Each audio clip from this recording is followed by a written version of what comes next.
Selalu ada hikmah. Bismillahirrahmanirrahim. Assalamualaikum warahmatullahi wabarakatuh. Alhamdulillah, segala puji hanya kepada Allah, dan mari kita berselawat kepada baginda Rasulullah Muhammad sallallahu alaihi wasallam. Alhamdulillah, narasumber luar biasa udah hadir lagi bareng sama Koko. Ini dua tokoh utama sentral untuk ada nama komunitasnya adalah Magang. Komunitas yang fokus kepada anak-anak pang untuk mengajak mereka jadi ngaji lagi kembali di jalan Allah.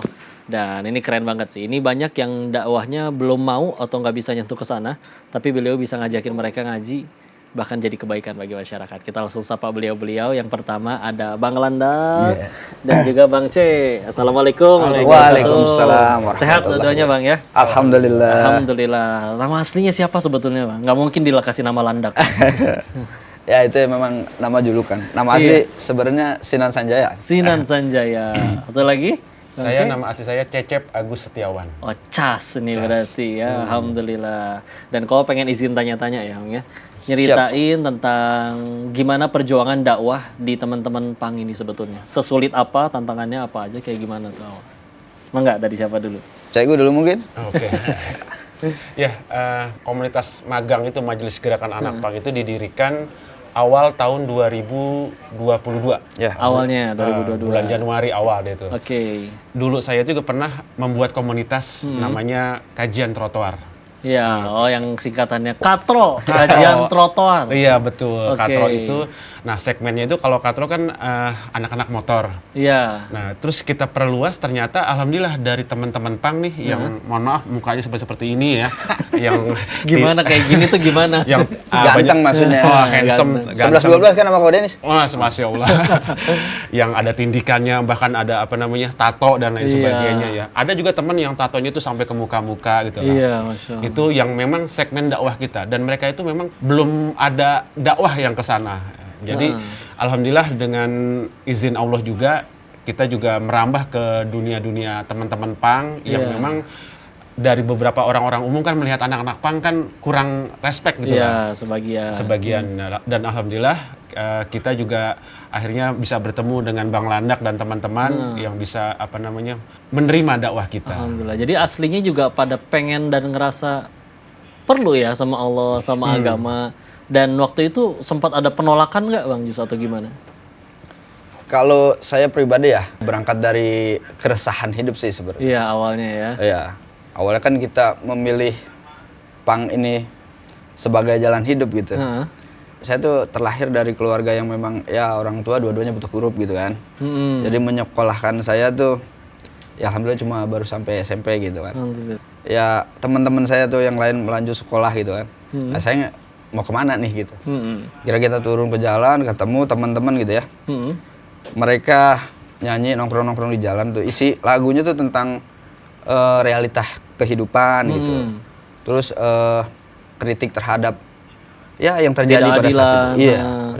Nah ini saya pikir saya banget nih masuk gitu ya. Di sana kan memang azasnya tuh freedom ya. Dulu Kebebasan. Iya, saya pribadi gitu salah mengartikan. Jadi bebas itu maksudnya dulu tuh bebas kita mau ngapain aja gitu. Bebas sebebas-bebasnya. Iya. Jadi ya tiap hari kita dengan alkohol, dengan apa segala macam gitu ya. Tapi akhirnya di satu sisi itu saya melihat di kehidupan saya ada yang kurang gitu. Iya. Kita memang bebas tapi nggak ada ketenangan hidup gitu ya. Nah akhirnya saya tuh mulai ada kepengen gitu ya. Waktu itu saya punya band juga ya. Sempat jalan ke Surabaya kemana gitu.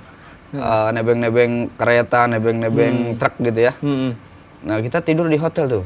Hotel apa tuh? Hotel Kuda Laut, pom bensin. Oh, pom bensin, kuda laut.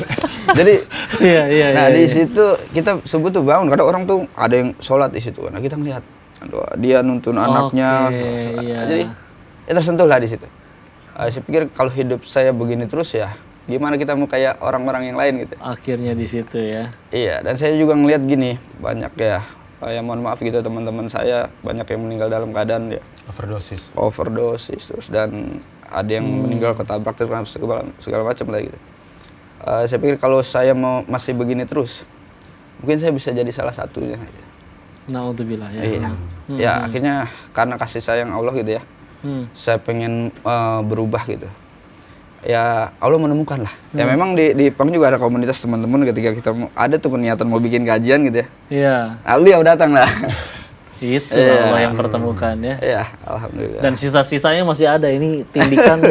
Dulu muat seberapa gede ini? Tutup Aduh, botol nyampe? iya, itu kan yang buat buka galon tuh ada lengkungannya tuh. Heeh. Kita buka galon tuh. Itu kita padatin, kita masukin tuh bisa buat kok. Tutup galon. Iya, itu. Masya Allah. Kalau tato juga ada, Bang? Oh, kalau saya pribadi enggak. Dulu mana teman-teman tuh banyak yang jadi tato artis gitu. Jadi kita mau ditato tuh bukannya kita bayar tapi kita dibayar. Saya pribadi oke, memang malah kagak. kayak gitu ya. Prinsip saya nggak bertato gitu. Alhamdulillah. Dan dulu motivasinya Bang C itu pertama ngajakin mereka karena ada permintaan dari teman-teman anak pang atau ada request dari siapa atau dari mana inspirasinya? Ya, saya memang dulu backgroundnya juga ada lah di teman-teman di jalanan gitu lah. Dan saya tuh ingin mencari persaksian di hadapan Allah. Kan biasa dakwah itu adanya di majelis-majelis ilmu, Iya, di masjid-masjid ya. masjid. Sedangkan di jalanan itu memang yang belum tersentuh oleh Banyak dakwah. yang belum menyentuh. Nah, itu saya mencoba. Karena itu adalah teman-teman saya juga. Dan dia Iya. berhak untuk mendapatkan hidayah dari Allah. Iya. Nah, terkait itu saya melihat dari teman-teman yang belum tersentuh dakwah, saya pertama adalah pemikirannya. Iya. Bahwa pemikiran dia itu harus pemikiran Islami gitu lah.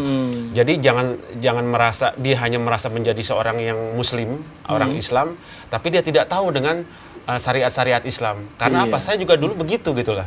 Pernah sebebas-bebasnya juga. Sebebas-bebasnya. Nah, dulu pemahaman saya itu pemahamannya kalau pemahaman kiri gitu lah. Nah, Nah, ketika saya mendapatkan sedikit ilmu dari guru-guru saya, dan guru-guru saya bilang, Cep, kalau misalnya sudah punya ilmu, jangan buat sendiri, tapi tolong tularkan, tolong dakwahkan. Kalau saya mengutip di surat Al-Asr itu kan kita kan saling menasihati dalam watawasobil haq, watawasobil sabar gitu lah. Menasihati dalam kebenaran dan kesabaran.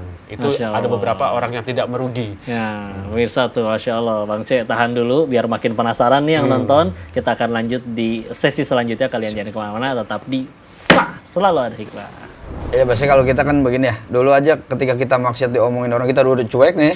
Betul juga ya. Sekarang kita ya alhamdulillah mulai bahasanya hijrah gitu. Kita mau belajar Islam diomongin orang ya.